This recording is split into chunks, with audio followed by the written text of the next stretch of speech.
long time ago, a very old woman lived in the Ojibwe village.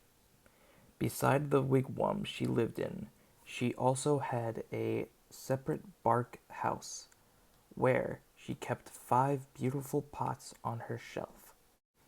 These pots were magical and weren't supposed to be used for cooking or anything.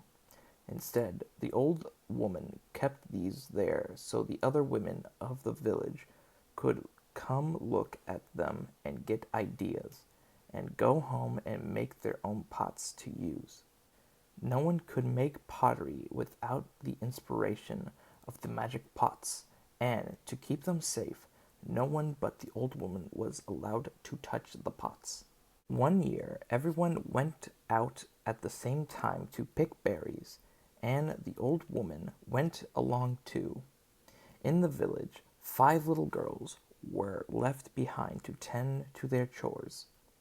They quickly gathered firewood and did all of the other chores, and then played together. Out of curiosity, the girls went to the old woman's bark house, where she kept the magic pots, so they could get a look of how beautiful they were. But that wasn't enough for them. They got the pots down off the shelf and took it outside and played with them, despite the fact that the old woman had forbid anyone from touching the pots. As the girls were playing, a wolf appeared.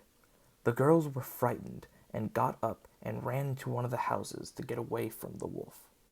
As they ran, one of them fell over the birch bark sheet they used to cover the ground under the pots, and instantly there was a noise like thunder.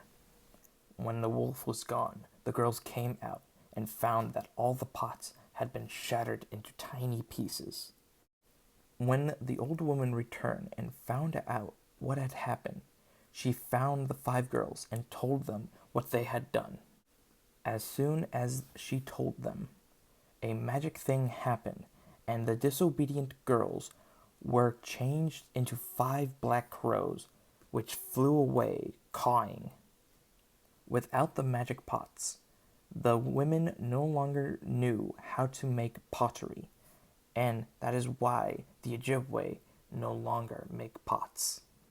But the crows live on, and in summer you can see them in some tall tree, uttering a mournful caw, caw.